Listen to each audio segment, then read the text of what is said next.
대한민국의 제식 총기인 K2 소총. 1985년 M16을 대체하며 군에 보급된 이후 K2 소총은 우리 군의 대표적인 개인 화기로 사용되고 있다.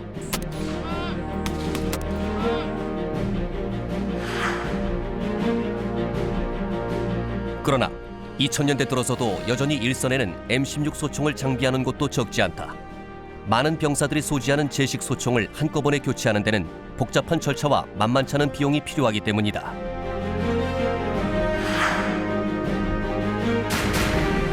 그렇다고 군의 전투력이 정체되거나 퇴보하는 것은 결코 용납될 수 없다.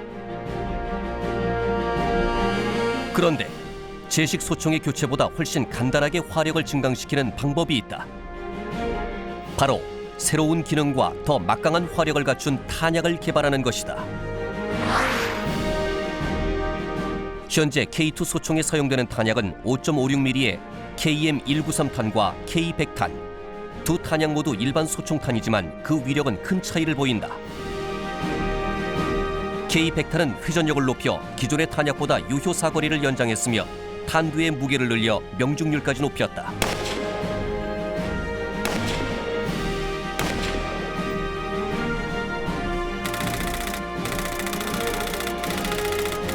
병사는 전장에서 물 없이는 수일을, 공기 없이는 수분을 생존할 수 있지만 탄약 없이는 단 1초도 살아남을 수 없다는 미국 전략가의 말처럼 전장의 기본 물자이며 아군의 생명과도 같은 탄약, 전투에 맞선 양측이 동종의 무기 체계를 사용한다면 고성능탄을 보유한 쪽이 압도적인 전력을 갖추게 된다.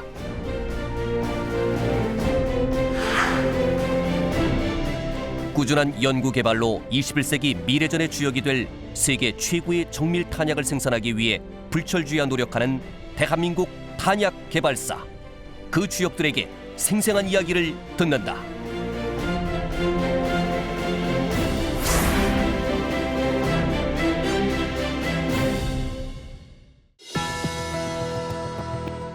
여러분 안녕하십니까?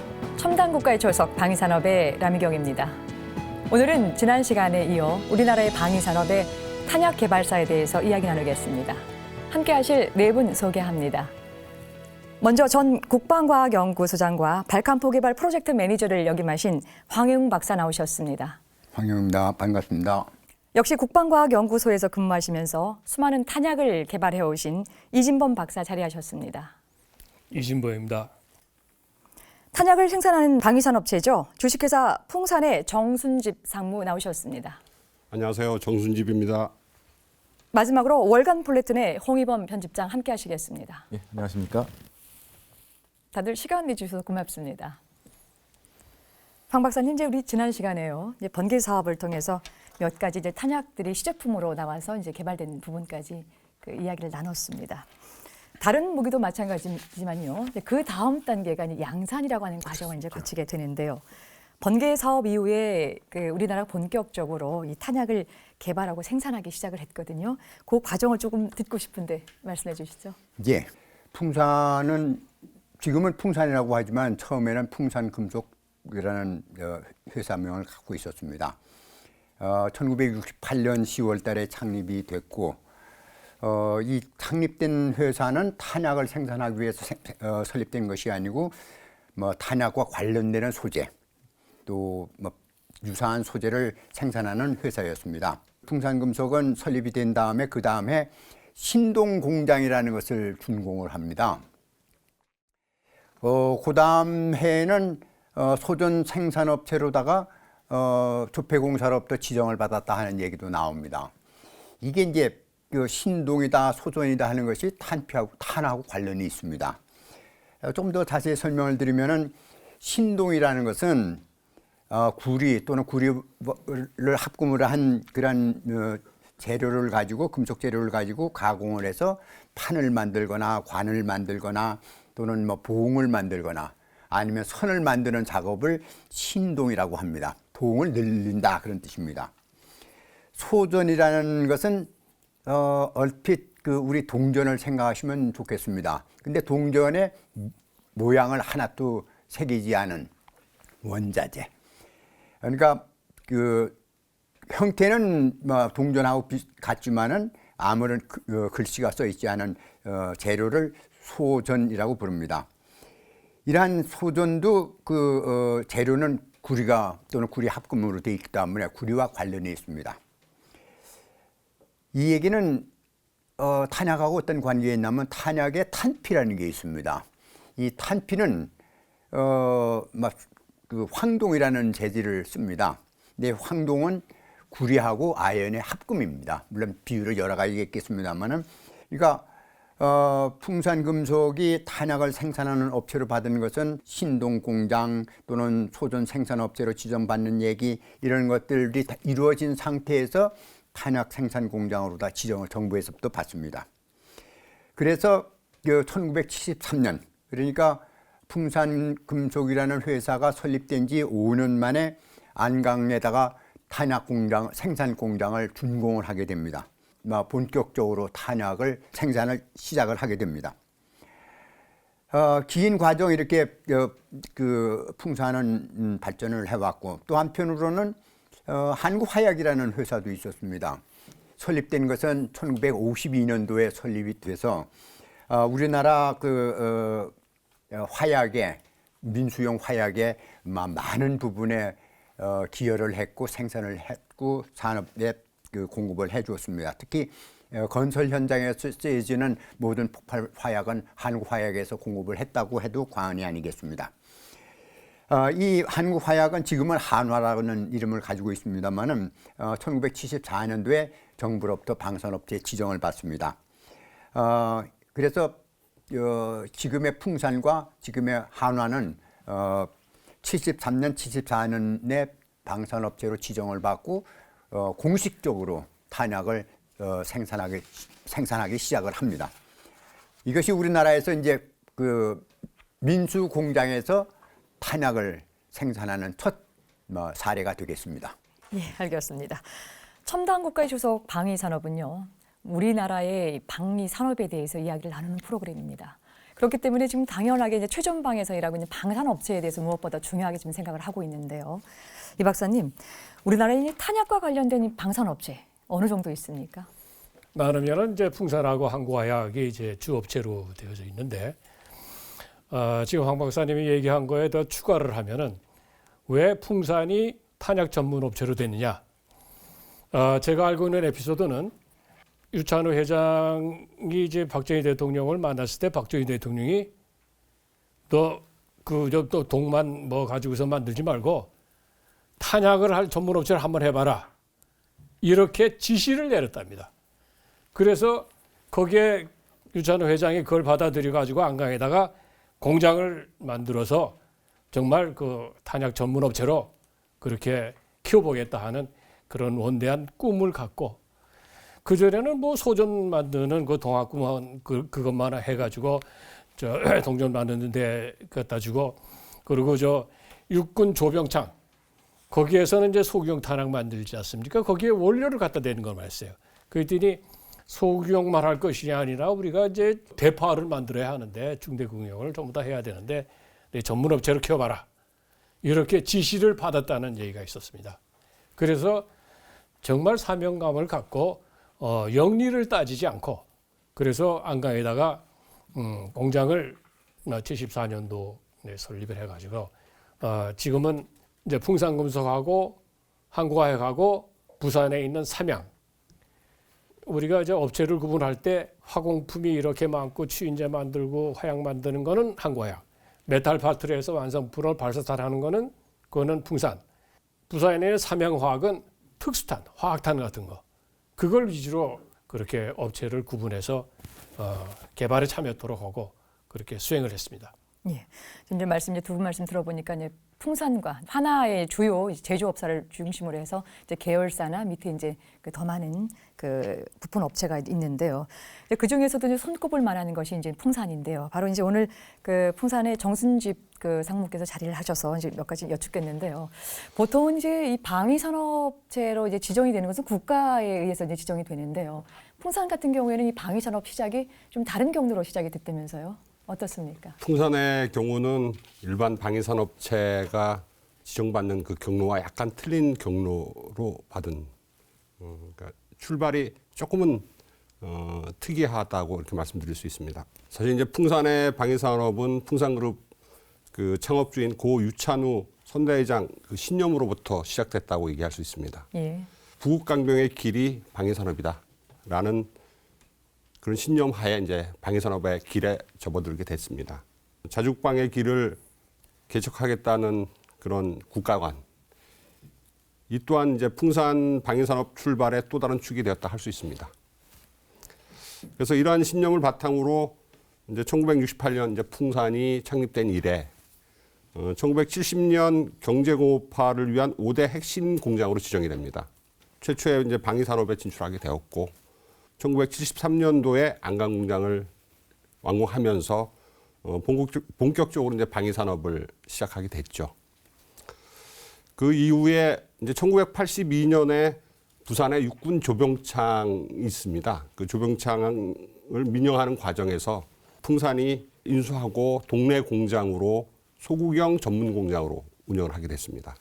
소구경 탄을 포함한 대구경 탄까지는 모든 탄약을 생산할 수 있는 이제 종합 탄약 업체가 됐긴 했는데 좀 아쉬운 부분이 있던 게 이 탄의 최종 성능을 나타내는 신관 부분이 저희가 없었습니다. 그래서 마침내 2005년도에 그 신관하고 센서 전문 업체인 협진정밀이라고 있었습니다.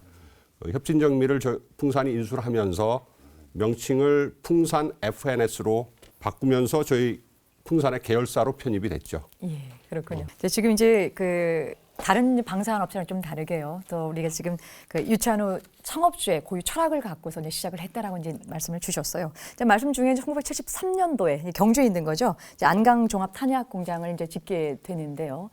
이게 이제 이 공장이 지금 우리나라의 어떤 탄약의 뭐 보고다 시작이다라고 해도 과언이 아닐 정도인데요.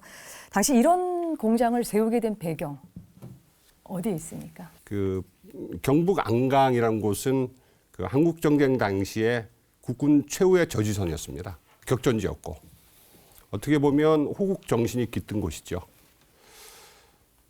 그러면서 이 안강 공장을 지형적으로 살펴보면 568m의 어뢰산이라는 곳이 있고 또 467m의 무릉산이라는 곳이 이렇게 둘러싸여 있습니다. 그래서 적의 공중 공격을 회피할 수 있는 그 아주 지정학적으로 요충지이기도 합니다. 그리고 또 한편 그 인근에 형산강이 흐르고 있습니다. 그 형산강으로부터 용수를 쉽게 확보할 수도 있고 지리적인 장점이 있는 곳입니다. 입지 선정 당시에 고 박정희 대통령께서 헬기를 타고 몇 차례 지형 정찰을 하셨다는 얘기도 있습니다. 예. 그래서 풍산 안강 공장이 이제 1973년 정확히 3월에 우리나라 최초의 방위산업 시설로 이제 준공이 되죠. 그래서 준공된 그 해에 소구경탄, 박격포탄, 곡사포탄 개발이 성공됩니다. 그리고 나서 1975년도에 대공포탄, 79년도에는 전차탄 같은 직사포탄의 개발에 성공을 합니다. 그래서 결국 1980년 초까지 군이 사용하는 대부분의 탄약을 특히 발사탄약은 국산화를 성공합니다. 그리고 특이한 점은 그 국산화율이 95%에 이르렀습니다. 77년 4월 고 박정희 대통령께서 이제 세 번째 안강공장을 방문하셔서 하신 말씀이 있습니다. 약간의 눈가에 이슬이 맺히면서 하신 말씀이 이제는 모든 국민이 안심할 수 있습니다. 아무도 믿어주지 않았던 이곳에서 우리 손으로 우리 군의 탄약을 자급할 수 있는 자주국방의 첫걸음을 시작하였습니다. 라는 유명한 얘기도 있습니다. 네, 또 다양한 이야기가 또 있군요. 이제 국내에 이제 저희가 방위 산업체 전체를 다 알아볼 수는 없지만요. 이제 주요 생산업체를 좀 돌아봐야 할 것 같거든요. 탄약 생산을 하는 이 방위 산업 중에서 오늘은 풍산을 한번 돌아보게 되는데요. 어떤 회사이고 어떤 제품을 생산하는지 화면으로 정리했습니다. 함께 하시죠. 1960년대 말 열악했던 국내 산업 환경에서 방위 산업을 일으키는 과정은 고난의 연속이었다.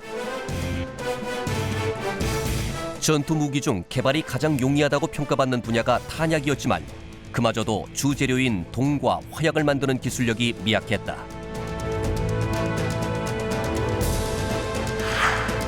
그때 국방과학연구소가 전국을 뒤져 찾아낸 동 가공업체가 바로 풍산금속이었다.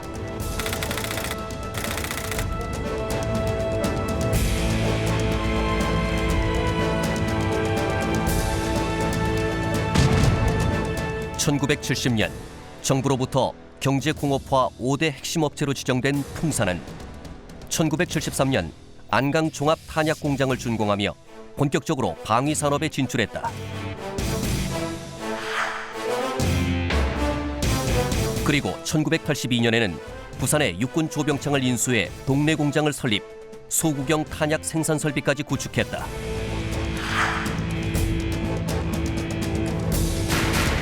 안강 공장의 가장 큰 특징은 탄약의 원소재에서 최종 생산 제품까지 일관 생산 체제를 갖추고 있다는 점이다. 생산 전 과정을 효과적으로 관리할 수 있어 제품의 성능을 극대화할 뿐 아니라 생산 가격을 낮추어 풍산의 제품들은 국제 무기 시장에서 높은 경쟁력을 자랑한다.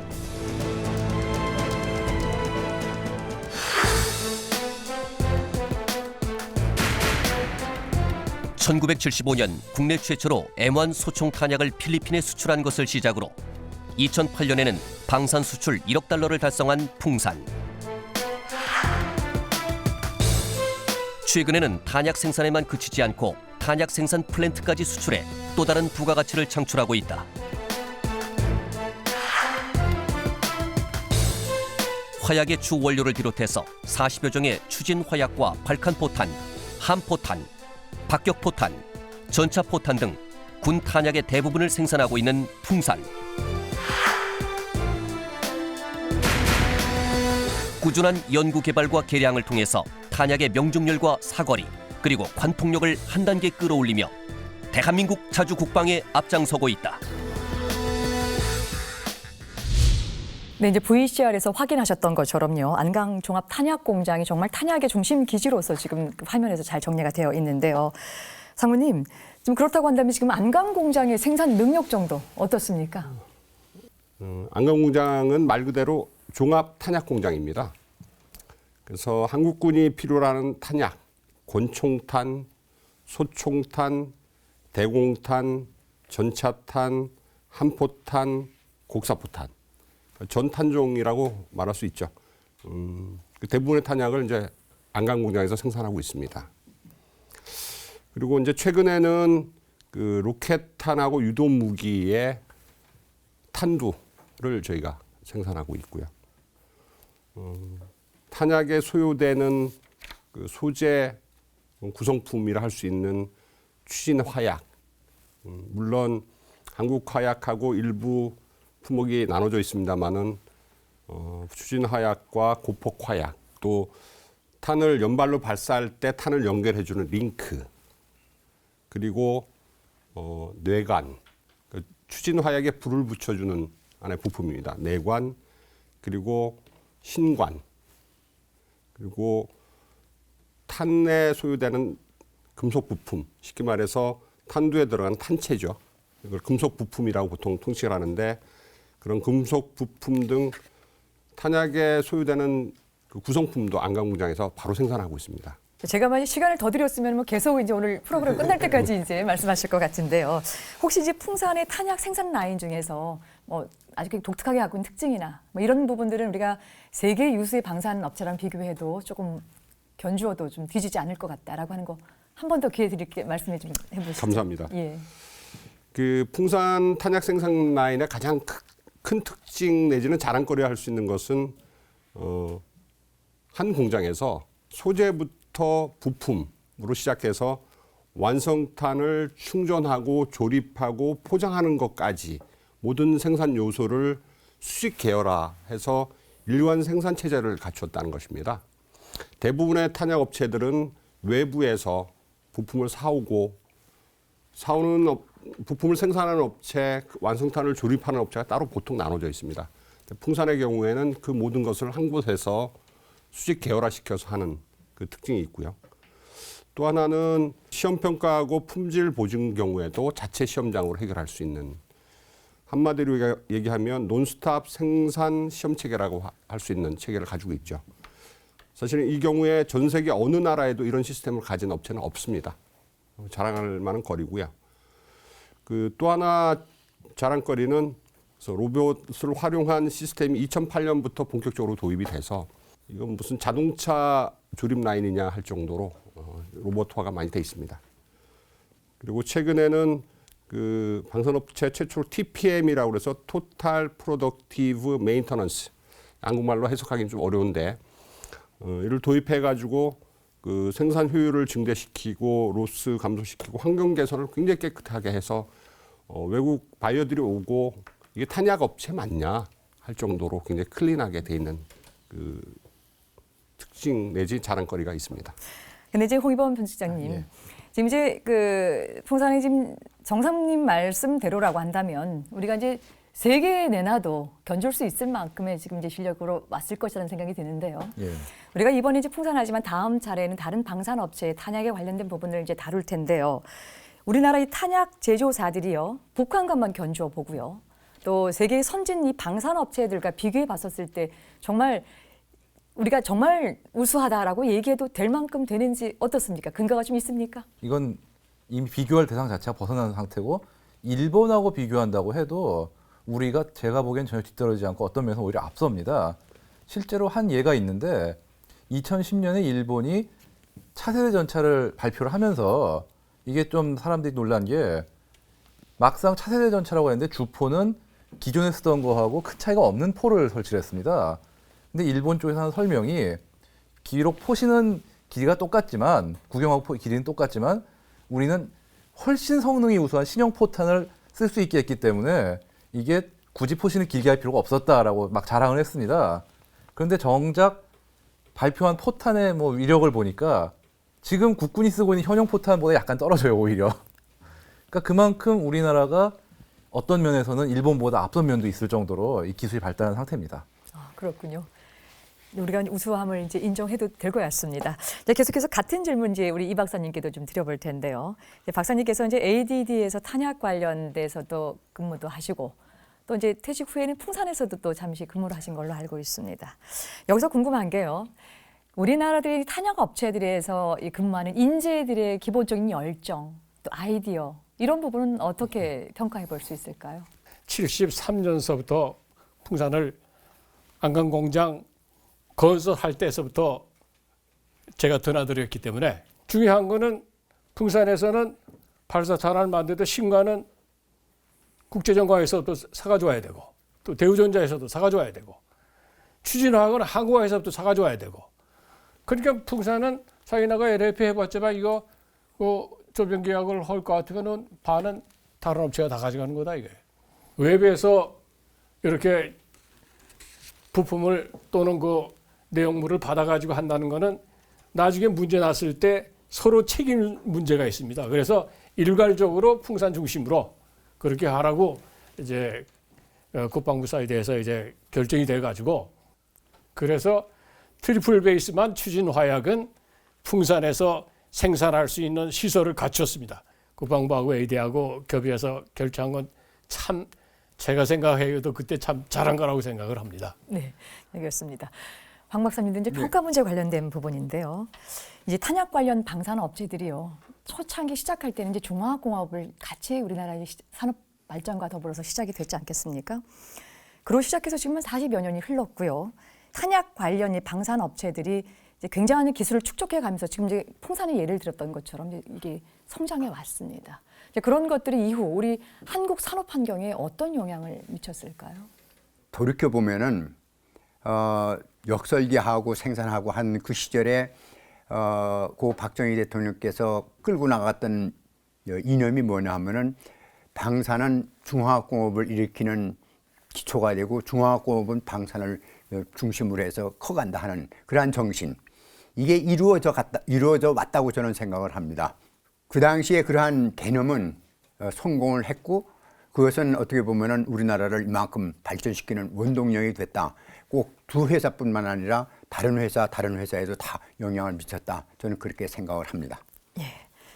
네, 비단 이제 방위 산업 내부의 발전도 있었지만 또 우리나라 경제 전반의 산업 환경도 봤었을 때 큰 영향을 미쳤다라는 말씀을 요약을 해볼 수가 있는데요. 이제 본격적으로 우리나라에서 생산되는 이 탄약 이야기를 좀 나눠보겠습니다. 탄약의 종류가 굉장히 많고요. 또 예. 뭐 지금 간단하게만 지금 모두에서 말씀드렸던 것도 셀 수 없을 만큼인데요. 이제 다 다룰 수는 없을 것 같고요. 이제 구경별 또 기능별로 몇 가지 대표적인 예를 들어서 지금 이야기를 좀 좁혀가겠습니다. 그래서 이제 홍익범 편집장님께 한번 여쭤보겠는데요. 탄약은 또 이 같은 구경 내에서도 종류가 또 나뉘어서 이렇게 예. 판매가 되고 있는 걸 볼 수 있을 텐데요. 뭐 소총탄 같은 가장 또 대표적인 거 같은 경우에 뭐 5.56mm 같은 경우 있는데 그렇게 좀 세부적인 예를 들어서 조금 설명을 좀 해주시죠. 아, 예. 쉽게 5.56 탄약이라고 해도 5.56mm 안에도 또 여러 종류가 나뉩니다. 예를 들자면은 5.56mm 탄약 중에 최초로 어떤 군용으로 실용화된 거는 M193이라는 탄약이 있습니다. 이거는 베트남 전쟁 때 미군이 쓰던 탄약인데요. 이건 뭐 가장 기본적인 탄약이고 이거는 구조는 납으로 된 어떤 탄체 겉을 어떤 구리 합금으로 된 피갑으로 감싼, 그러니까 껍질로 감싼 어떤 가장 원초적인 방식이죠. 이거를 아마 유효 사거리가 아마 460m 정도 나올 겁니다. 그리고 M16A1 소총이라든가 뭐 K1 기관단총, K2 소총에서 사용이 가능하고 실제로 많이 쓰고요.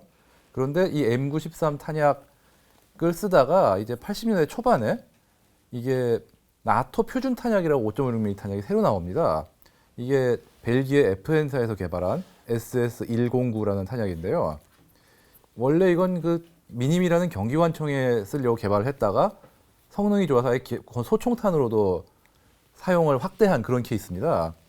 이 탄은 M193 같은 경우 아까 말했듯이 납탄환을 그 구리 껍질로 싼 건데 이거는 그거에 한 발짝 더 나가서 납으로 된 어떤 탄체뿐이 아니라 내부에 연철로 된 관통자를 넣어서 일종의 준철갑탄 수준으로 관통력이 높아졌죠. 또 탄체가 또 조금 더 길어지고 약간 무거워졌기 때문에 사정거리가 좀 늘어났습니다. M16A1 소총에서 M193탄을 발사하면 얼추 460m 정도 유효 사거리가 나오는데 이 SS109 탄을 보다 개량 M16A2 소총에서 쏠 경우에는 600m 정도로 유효 사거리가 연장이 되고요. 또 안에 관통자가 추가했으니까 관통력이 높아져서 뭐 방탄 철판이라든지 방탄복 아주 가까운 거리라면 아주 경장갑차에 대해서도 어느 정도는 관통력을 발휘할 수 있게 그렇게 설계가 지금 변경이 됐습니다. 그게 아마 80년대 초반에 실용화가 됐고요. 미군에서 이제 M855A1이라는 개량형 탄환을 또 만듭니다. 이거는 이제 우선 두 가지 목적인데요. 첫 번째는 납에 의한 환경오염을 없애기 위해서 납 외에 뭐 안티몬이라든지 다른 합금을 사용하고 그 다음에 또 안에 들어가는 관통자를 더 크고 관통력이 높은 걸로 바꿔서 관통력을 높였습니다. 이게 왜 이렇게 되냐면은 도시 시가지라든지 그런 데서 언패물을 많이 활용하지 않습니까? 그렇기 때문에 그런 건물의 벽이나 기타 언패물을 더 쉽게 관통할 수 있는 성능으로 만들기 위해서 등장한 게 M855A1 탄입니다. 말씀 잘 들었습니다. 이제 그 다양한 소총탄 중에서도요, 역시 이제 K 시리즈를 단연 꼽을 수가 있을 텐데요. 우리나라가 개발한 이 소총탄 중에 특히 이제 주목할 만한 이 탄약이 바로 현재 이제 풍산에서 생산하고 있는 K100입니다. 상무님, 이 K100이 어떤 그 탄약인지도 궁금하고요. 이 탄약이 개발된 배경도 있을 것 같은데 소개해 주시죠.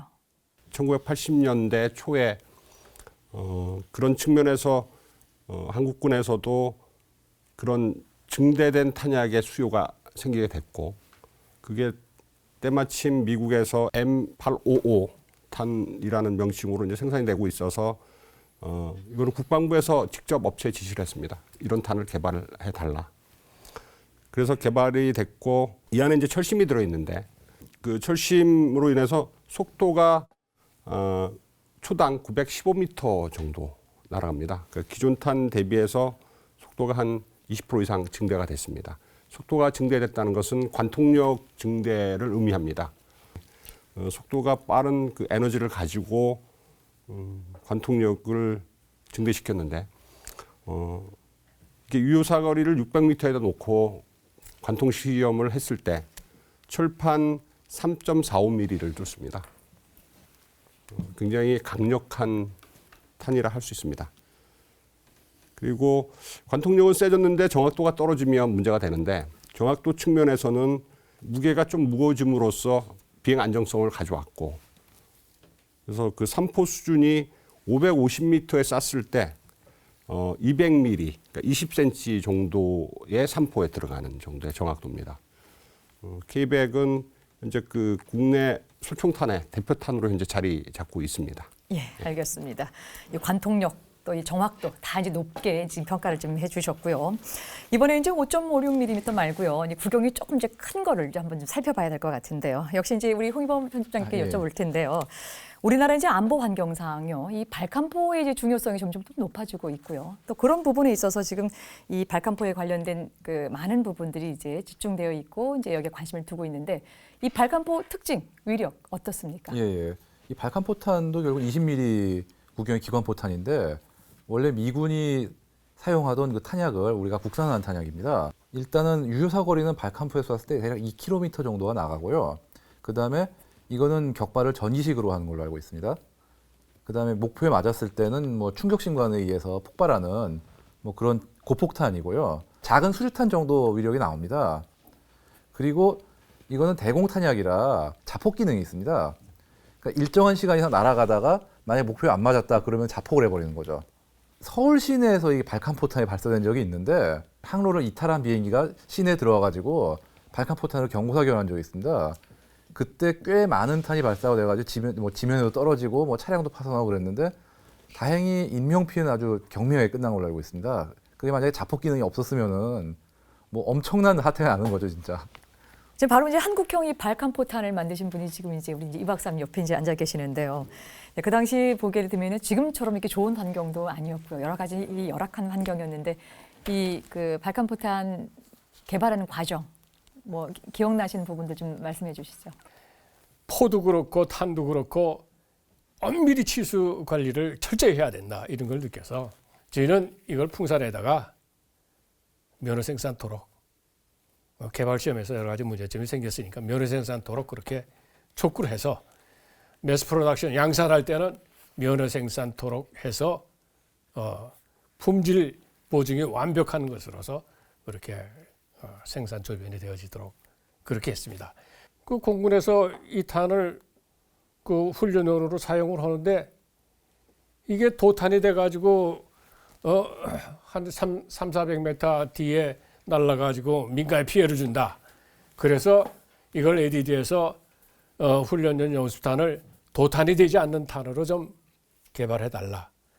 그래서 이거는 제 아이디어로 제가 개발한 겁니다. 탄자에 6각형으로 된 그 이렇게 프레이크를 집어넣었어요. 그래가지고서 그거를 이제 탄에 딱 떨어지면은 앞에 그는 이제 신관이 없는 거죠. 그루터기가 부서지면서 원심력에 의해서 그 8개 들어가 있는 프레이크가 분산이 되고 뒤에 구루터기, 로테이팅 밴드 뒤에 있는 구루터기 그것만 날아가서 한 110m 날아가지고서 거기서 떨어집니다.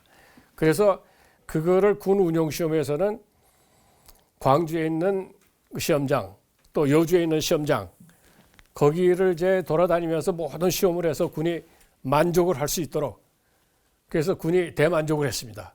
그래서 제가 알기로는 이 탄이 연습용 탄으로서 발칸탄으로서 공군에서 비행기에서 쏘려고 하면 문제가 있거든요. 그래서 이거는 도탄 방지용 연습탄이다 해가지고 수출도 많이 한 걸로 알고 있습니다. 그것은 제가 개발한 품목 중에서 상당히 의미 있는 탄이었고 보람이 있었다고 생각합니다. 예, 알겠습니다. 이제 포와 포탄의 시험 과정에서 발생한 문제에 관련돼서 이제 정리를 좀 해봤고요. 또 하나 이제 지상 무기 중에 일반인의 관심을 또 갖고 있는 것이 또 전차입니다. 또 이제 전차의 화력을 또 결정하는 것이 전차 포탄일 테고요. 또 전차 포탄 역시 마찬가지로 구경이 같다 하더라도 또 위력이 또 다를 것 같고요. 자, 그런 측면에서 전차 포탄 어떤 종류가 있는지 좀 알고 싶은데 편집분께서 말씀을 좀 주시죠. 예, 전차 포탄은 여러 종류가 꽤 있지만 현재 국군이 K1 전차라든가 K1A1 같은 주력 전차에 쓰는 탄은 크게 두 가지가 있습니다. 하나는 그 화학 에너지 탄이라고도 하는 대전차 고폭탄이 있고요. 그 다음에 또 하나는 운동 에너지 탄, 즉 철갑탄이 있습니다. 지금 대전차 고폭탄 같은 경우는 직접 어떤 탄 자체가 목표를 뚫는 게 아니라 안에 있는 폭약이 터지면은 그게 그 폭발력이 어떤 한 점에 집중이 돼서 그 폭발력으로 그 전차 장갑차에 구멍을 뚫어서 그 내부에 있는 인원이나 장비를 파괴하고 살상하는 그런 원리입니다. 반면에 철갑탄은 그 말 그대로 어떤 탄 자체 혹은 관통자가 직접 그 운동 에너지를 통해서 적전차의 장갑을 뚫는 거죠. 지금 현재 대전차 고폭탄 같은 경우는 그냥 적전차나 장갑차만 파괴하는 게 아니라 이중 목적 고폭탄이라는 이름으로 해서 폭풍하고 파편 효과를 이용해서 뭐 적의 진지라든가 뭐 병력, 뭐 방어 거점, 뭐 가옥 이게 한마디로 얘기해서 다양한 목표에 대해서 쏴야 될 때는 이 이중 목적 고폭탄을 사용하고요. 그 다음에 전차라든가 장갑차 등 굉장히 관통력이 요구될 때는 이 철갑탄을 사용합니다. 이 철갑탄 같은 경우도 그 예전 뭐 90mm라든가 105mm 쓰던 시절에 여러 가지가 있었지만 현재 쓰는 철갑탄은 날개 안정식 이탈피 분리 철갑탄이라는 굉장히 긴 이름의 어떤 특수한 철갑탄을 쓰는데 포탄이 우리가 생각하는 포탄이랑 말고 화살, 다트처럼 아주 길고 가늘게 되어 있습니다. 이게 왜 그러냐면 사실 생각보면 굉장히 간단한데 아주 가늘고 긴 게 아주 빨리 날아가면은 굉장히 높게 관통이 되지 않습니까? 그런 원리를 만든 거고요. 근데 이것도 굉장히 기술적으로 많은 난점이 요구되는 게 일단 이 긴 물건이 물론 안정을 위한 날개가 있다고 하지만 똑바로 날아가는 것 자체가 굉장히 힘든 문제고 또 하나가 관통을 하다가 중간에 안 부러져야 됩니다. 이렇게 최대한. 그래서 진짜 안 부러지고 계속 뚫고 들어가야 되는데 그것도 또 참 쉽지 않은 문제고요. 원래 처음에 개발한 나라가 러시아였는데 구소련인데 막상 구소련은 기술력이 모자라가지고 금방 독일하고 미국, 이스라엘 뭐 이런 나라들 서방 국가들 추월을 당했고요. 지금까지도 그 추월당한 격차가 완전히 좁혀지지 못하고 있는 상태입니다. 심지어 아까도 말씀드렸지만 일본도 이 날탄 분야에서 우리보다 조금 떨어진 상태고요. 저는 ADD에서 28년 동안 있는 동안에 제일 보람이 있었다고 생각한 것이 바로 90mm, 105mm 날개 안정 철갑탄이었습니다. 예. 그거는 제가 미국에 SAP 가 있는 동안에 미국에서 여러 가지 기술을 내가 습득을 하고 실제로 시험장에서 시험하는 걸 다 보고 우리가 이거를 개발해야 되겠다. 초창기에 우리는 90mm 전차가 그때 840대가 있었어요. 거기에서 반을 105mm를 앞가닝 하도록 그렇게 계획이 돼 있는데 미국은 90mm 전차가 없습니다. 그런데 여기서 운동이나 산을 만들어야 하는데 천상 이거 우리가 자체 설계할 수밖에 없다. 예. 그래서 재료는 모루 돼 있다는 건 알기 때문에 우리나라에 대한중석이 있지 않습니까? 탕크스텐 나오는. 그게 대한중석을 활용을 해야 되고 90mm로 시작을 했는데 미국에서는 자기네는 90mm 포가 없기 때문에 우리가 FMS로 계약을 해가지고서 그 미국에 가가지고서 우리 90mm 탄 개발한 거 가지고 시험까지 하도록 그렇게 했습니다. 날개 이거는 다 우리가 개발을 했고 히트탄의 그 추인자량 이런 거는 다 기개발이 되어져 있는 거기 때문에 이래가지고 상당히 우리는 그거 가지고서 수출을 하자 이런 차원에서 국방부에 대해서 90mm를 자체 개발을 했고 그 다음에 그거를 이제 105mm로 우리 840대를 105mm로 앞관이 하도록 돼 있기 때문에 105mm 탄도 만들어야 된다. 이걸 스케일업 해가지고서 그것도 105mm까지 자체 개발을 해가지고서 그 90mm K탄, 105mm K탄까지 만들어낸 걸 난 ADD에서 정말 보람 있게 AD 생활 잘했다고 생각합니다. 예. 뭐 말씀만 들어 정말 대단한데요. 무기의 위력은요, 듣는 것보다 눈으로 확인하는 것이 좋겠죠. 전차 포탄을 비롯해서요, 우리나라가 개발한 대표적인 탄약이 어떤 것들이 있는지 화면으로 정리했습니다.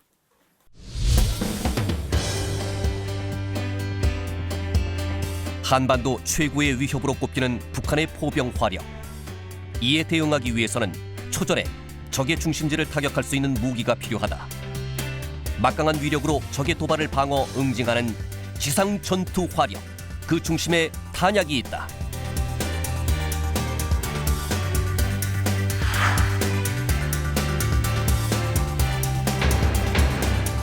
먼저 155mm 항력 감소 고폭탄. 이 고성능 포탄 덕분에 우리 군의 주력 자주포인 K9은 사거리 40km라는 위력을 갖추게 됐다. 사거리를 연장시키기 위해서는 공기의 저항을 최소화해야 한다. 그 난제를 해결한 것이 바로 탄의 뒷부분에 달린 항력 감소 장치.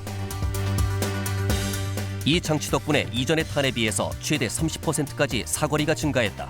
사거리가 연장되며 더 넓은 범위의 공격이 가능해졌지만 시대 변화에 맞춰 다양한 역할을 동시에 수행하는 능력이 요구됐다. 그래서 개발된 것이 155mm 항력 감소 이중 목적 고폭탄인 K310이다.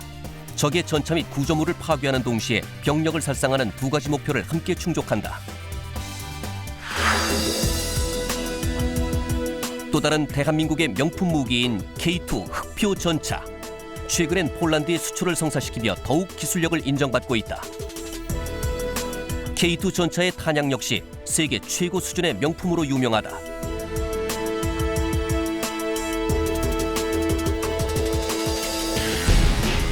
그 주인공은 바로 120mm 날개 안정 철갑판. 2차 대전 이후 획기적으로 증가한 전차의 방어막을 뚫기 위해 개발한 것이 바로 철갑판이다.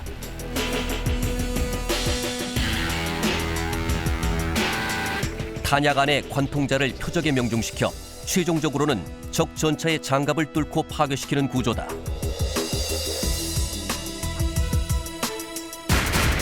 특히 120mm 날개 안정 철갑판은 세계 최초로 텅스텐 중합금 관통자를 사용, 뛰어난 관통력을 확보했다. 이 밖에도 대한민국 대표 방산기업 풍산에서는 20mm 팔칸 포탄, 30mm 골키포탄 등 세계 시장에서 경쟁력을 인정받는 포탄을 생산하고 있다.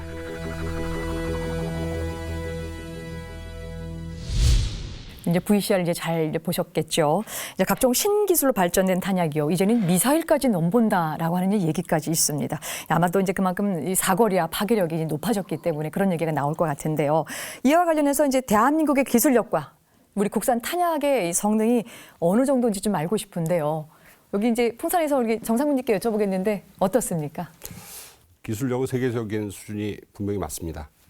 아까 말씀하신 사거리와 파괴력 측면에서 정리해 보면 사거리라는 것이 결국 좌우하는 것이 탄의 에어로다이나믹한 설계, 그다음에 추진 화약의 성능, 그다음에 항력 감소, 그리고 로켓 추진 이런 것이 복합적으로 작용해서 사거리가 나타나게 됩니다.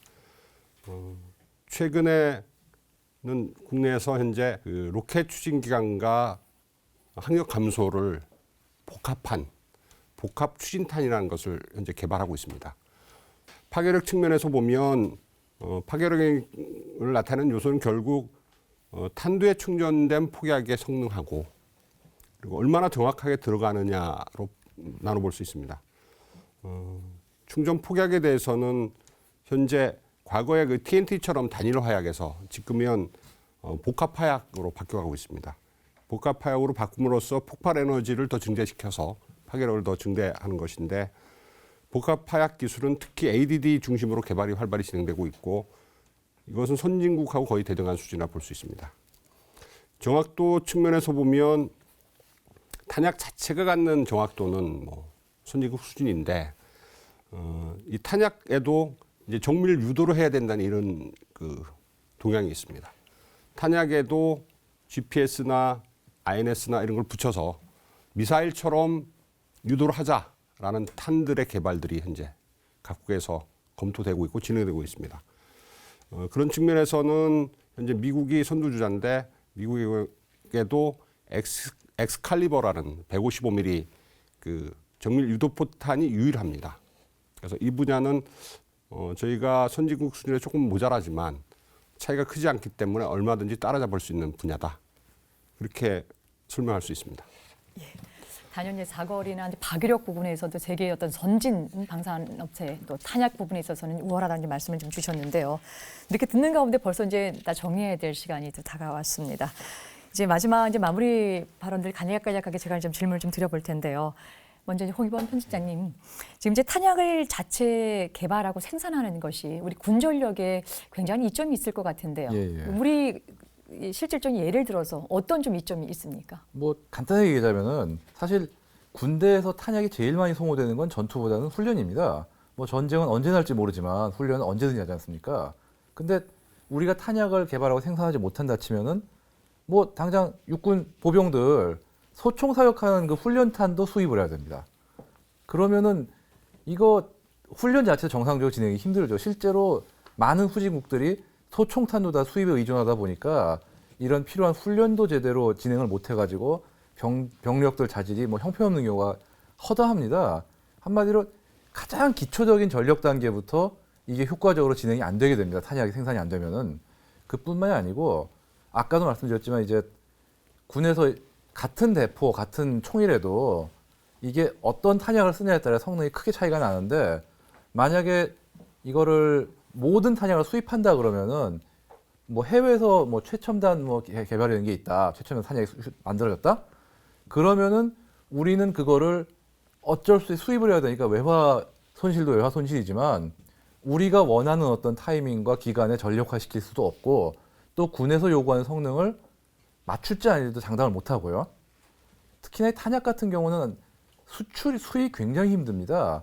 이게 돈도 돈이고 시간도 시간이지만 운송을 쉽게 안 해줍니다. 많은 해운사들, 뭐 항공사들이 운송을 웬만하면 안 하려고 꺼리고 또 비용도 굉장히 비싸게 받고요. 그러니까 이모저모로 탄약이 국산화가 안 되면은 참 많이 불편하고 힘들고 실질적인 경제적 손실도 크고요. 그런 면에서 제가 보기에 탄약 국산화는 어떤 기여를 한다는 수준 이전에 어떤 군이 체계적이고 정상적인 전력을 유지하려면 필수적이라고 봅니다. 네, 이번에는 이제 두 분 박사님께 이제 질문 이제 드리겠는데요. 우리나라 이제 안보 환경과 방위 산업의 현실로 이렇게 봤었을 때 이 탄약 분야에서 앞으로 이제 집중해야 되거나 이제 보완해야 될 사안이 어떤 것인지 먼저 이 박사님께서 말씀해 주시죠.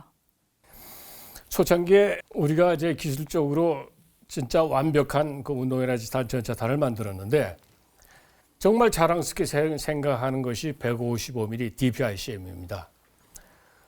거기에는 155mm 탄 속에 자탄이 49개 자탄이 들어가 있어요.